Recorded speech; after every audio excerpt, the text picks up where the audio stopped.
जय श्री कृष्णा भक्तों, श्रीमद् भगवद गीता अध्याय 9। अध्याय 9 का नाम राज विद्या राजगुह्य योग है। इसे परम गुह्य ज्ञान के नाम से भी जाना जाता है।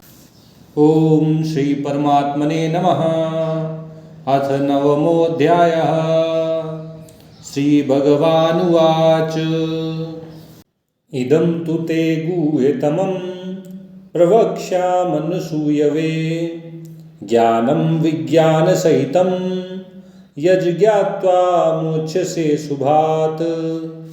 भगवान श्री कृष्ण अर्जुन से कह रहे हैं कि तुम दोष दृष्टि रहित हो, तुम में दूसरों में दोष देखने की प्रवृत्ति नहीं है, इसलिए मैं तुमसे यह अत्यंत गोपनीय विज्ञान सहित ज्ञान अच्छी तरह से कहूँगा, जिसको जानकर तुम अशुभ से अर्थात इस संसार में जन्म मरण के चक्र से तुम सदा सदा के लिए मुक्त हो जाओगे।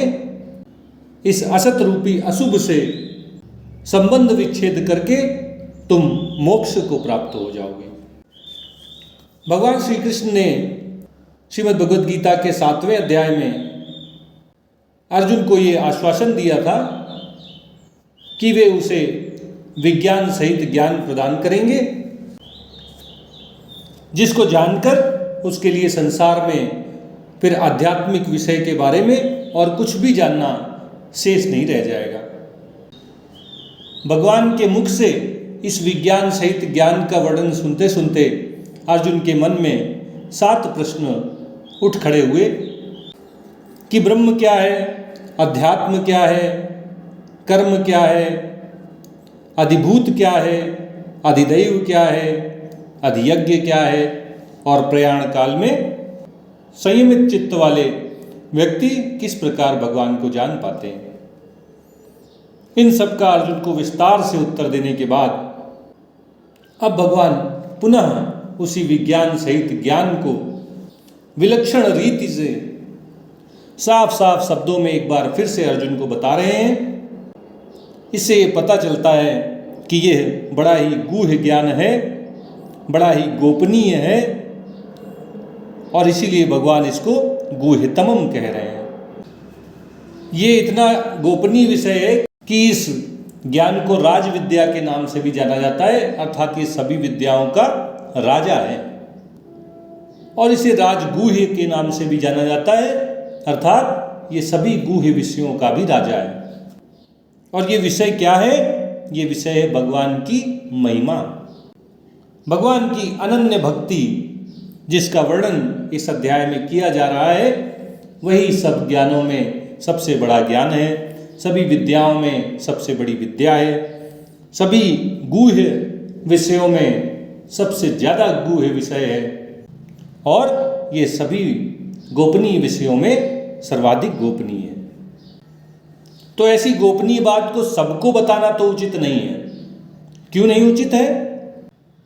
क्योंकि जो दोष दृष्टि रखते हैं, जिनकी फितरत ही दूसरों में दोष ढूंढने की है, वे भगवान के मुख से स्वयं भगवान की महिमा का वर्णन सुनकर यही कहेंगे कि भगवान तो आत्मश्लाघी हैं, अपनी प्रशंसा करने वाले हैं, और इस प्रकार वे भगवान की इस गूढ़ बात का अनर्गल अर्थ निकाल लेंगे, अनर्थ निकाल लेंगे।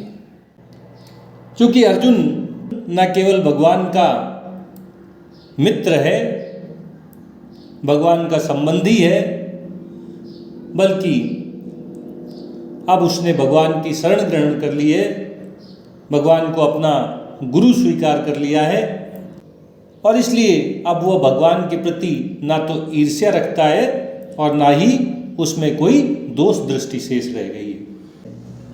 इसीलिए भगवान अर्जुन से कहते हैं कि तुम दोष दृष्टि रहित हो, और इसीलिए मैं तुम्हें यह अत्यंत गोपनीय विज्ञान सहित ज्ञान फिर से अच्छी तरह से बताने जा रहा हूँ।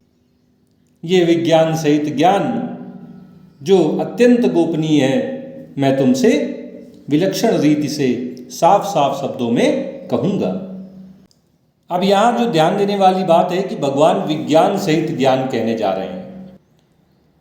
ज्ञान हमें शास्त्रों के अध्ययन से, गुरुओं की वाणी को सुनकर, भगवान के भजन कीर्तन करने से प्राप्त होने वाली जानकारी है। भगवान के विषय में हमारी जानकारी का बढ़ना ही यहाँ ज्ञान शब्द से कहा गया है। और भगवान के विषय में भक्तों से, संतों से, शास्त्रों से जानकारी प्राप्त करने के बाद जब हम ये जान जाते हैं कि भगवान श्री कृष्ण ही सब कुछ हैं, वासुदेवः सर्वम, उनके अतिरिक्त और किसी की कोई सत्ता नहीं है, उनके सिवाय ना तो कोई दूसरा कार्य ही है और ना ही कोई दूसरा कारण ही है, वे भगवान श्री कृष्ण ही समस्त जगत के मूल कारण हैं, वही महाकारण हैं। जब ये जानकर कि भगवान अपनी परा और अपरा प्रकृति के माध्यम से इस संपूर्ण जगत में, संपूर्ण सृष्टि में, हर जगह, हर समय, हर अवस्था में, हर प्राणी में व्याप्त हैं, तब हम भगवत दृष्टि से युक्त हो जाते हैं। हर जगह हमें भगवान के ही दर्शन होते हैं। ऐसा अनुभव होना ही विज्ञान कहलाता है। और भगवान इस श्लोक में जो दूसरा शब्द प्रयोग में लाए हैं वो है अशुभ। यज ज्ञात्वा मोक्ष से अशुभात। ये अशुभ क्या है जिससे भगवान मोक्ष दिलाने की बात कर रहे हैं? भगवान के विषय में जानकर, भगवत भक्ति में लगकर वो कौन सा अशुभ है जिससे मोक्ष की प्राप्ति हो जाती है? जो असत के साथ हमने अपना संबंध जोड़ लिया है, यही अशुभ है। जिसके साथ हमारा कोई संबंध नहीं है, उससे संबंध जोड़ लेना, यही अशुभ कहलाता है। और यही बार बार संसार में जन्म लेने का कारण बनता है। ये शरीर हमारा नहीं है, लेकिन हमने इसको अपना मान लिया है और कहने लगे ये मैं हूँ। ये संसार सदा परिवर्तित होता रहता है, सदा परिवर्तनशील है। भगवान के शाश्वत अंश होने के कारण हम इससे बिल्कुल भिन्न हैं, अपरिवर्तनशील है, स्थायी हैं, और फिर भी हमने इसके साथ अपना संबंध जोड़ लिया है। ये मेरा है, ये घर मेरा है, ये पत्नी मेरी है, ये बच्चे मेरे हैं। और ये मैं और मेरा के संबंध ही हमें बार बार जन्म मरण के चक्र में बांधने वाले बनते हैं। इसीलिए ये अशुभ कहलाते हैं। तो अब मोक्ष का क्या मतलब होगा? मोक्ष मतलब मुक्ति होती है। मुक्ति किससे होगी? भगवान को प्राप्त हो जाना मुक्ति नहीं है। मुक्ति मतलब बंधनों का टूट जाना, जन्म मरण के बंधन से मुक्त हो जाना मुक्ति कहलाता है। हमने जो असत से संबंध जोड़ लिया है, ये शरीर, ये संसार, मैं और मेरापन के संबंध से जो हमारे साथ जुड़ गए हैं, इनसे अगर हम संबंध विच्छेद कर लें, भगवान के सम्मुख हो जाए, संसार से विमुख हो जाए, तो यह इस असत रूपी अशुभ संसार से मुक्ति कहलाती है। और यही सबसे गोपनीय विषय है कि जो हमारा नहीं है, हमने जिसके साथ अज्ञानवश संबंध जोड़ लिया है, भक्ति पूर्वक, प्रेम पूर्वक उससे संबंध छूट जाए, जन्म मरण का चक्र हमेशा हमेशा के लिए छूट जाए, यही अत्यंत गोपनीय विषय है। यही राजविद्या है, यही राजगूढ़ है।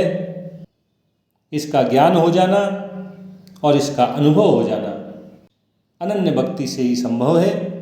और इसीलिए भक्ति विषयक इस ज्ञान को विज्ञान सहित भगवान अर्जुन को बताने जा रहे हैं। ओम तत्सत। जय श्री कृष्णा, जय श्री कृष्णा, जय श्री कृष्णा।